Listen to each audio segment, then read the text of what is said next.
Hello everyone and welcome to another lesson. I'm very happy to have you here with me today.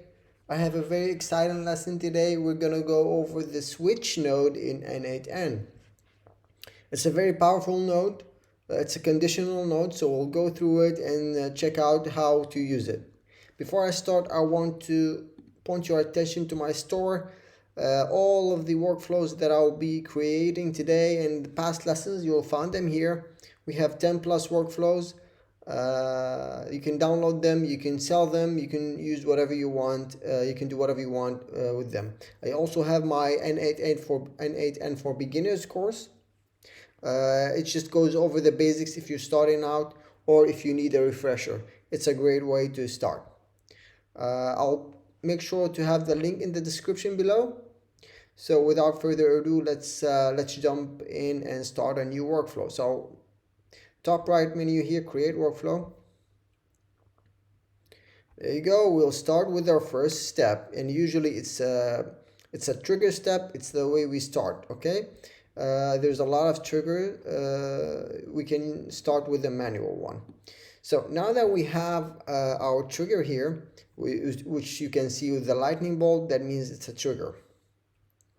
Now this is a manual, so I need to press the test for this to work, and I cannot activate it because this is not on schedule, okay?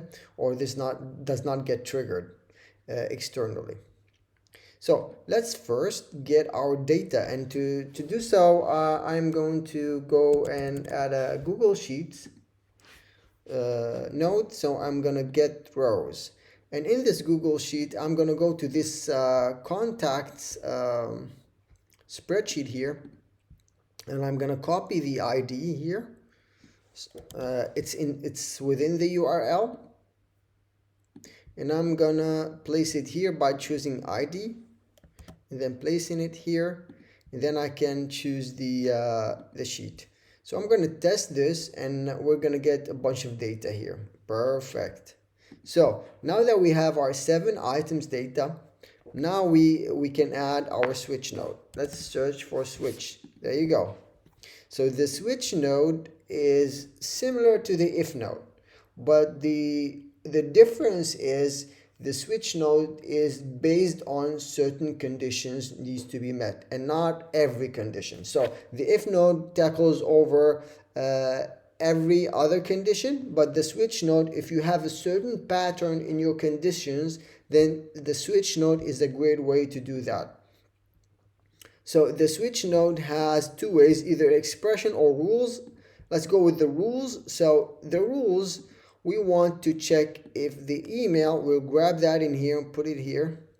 We want to check if that email, and then we can choose, because it's a text, then we could choose the string, and want to say contains Gmail. Then if we test that, then we have 2, okay? And we can see here we have 2 items. The cool thing about the switch node is that we can rename the output. Then we can say Gmail here. Now what does that mean? That means now if I go here and I can see that we have an output called Gmail. Now how cool is that? Now we can add another one. Let's add another one. Let's copy this, paste that in here, and let's say also string, also contains,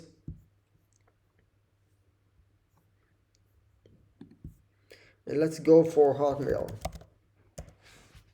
Okay, and then also let's rename the output to Hotmail. Let's then run. There you go. We don't have any Hotmail. Let's see what kind of we have. We have Gmail and we have Yahoo. Sorry, yes, I wanted to say Yahoo. Okay, so now if we test, then we see that there is 2 output, one Gmail and one Yahoo. Okay, and then we can do another one, which is called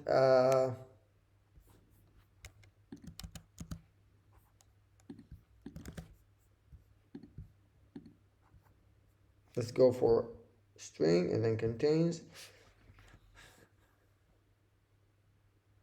or let's we want to tackle everything else, so that does not.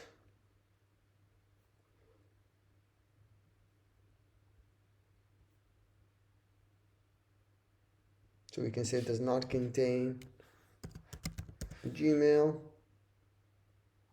Let's rename the output. Let's rename this output else, or let's rename it professional. Okay. Since we don't need a condition for that,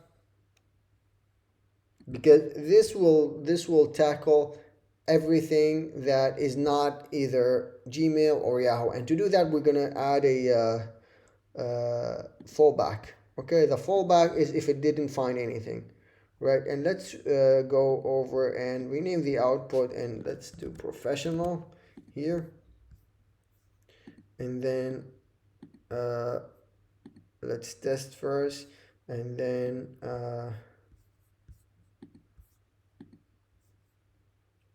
there you go.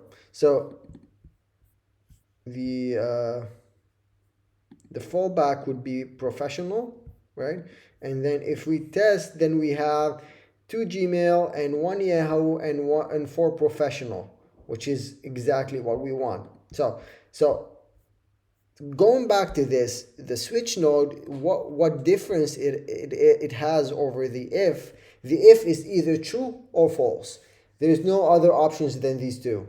But with the switch node, you can have as many outputs as you want, and you can even rename the output as you would want, right? And this is why the switch node is powerful. It's because of the output and the conditions that you can put in it.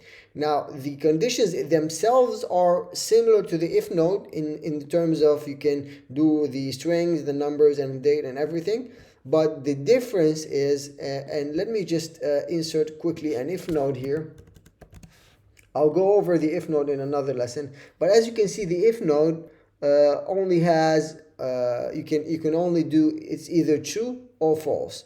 There's no renaming output. It only has 2 outputs. It doesn't have any other output. Okay, rather than the switch node gives you a lot of more possibility and strength with the rules feature that it has. You can add as many as you want, right? And always have a fallback option in case neither of those work. Then you have a fallback. And the beautiful thing about this is that you can now add another. You can continue your workflow based on these, right? So you know that okay, if they're professional, then let me add them, for example, to another Google Sheet. We'll do add, right? So it's append. So we'll append that into another sheet, and we'll call them, these are the professional emails, right? And then you can continue your workflow based on this, and this would continue, and this would continue. So in a nutshell, to recap, the switch node gives you the possibility to add custom conditions to your workflow. It's not like the if statement. The if statement, it's either true or false. Rather, the switch node gives you tons and tons of more capabilities where you can say, if this is the condition, then you do this. If this is the condition, then you do this. And you can rename the output, and you can have as many outputs as you want. I mean, we can even go here and add another output. Let's name it here Google. Okay, let's rename this to Google, because I noticed there's one that has Google, right? If the string contains Google, then we have another one called Google. Let's test the workflow, but let's remove this first. There you go. Let's move this up top. Okay, so if the I didn't. Okay,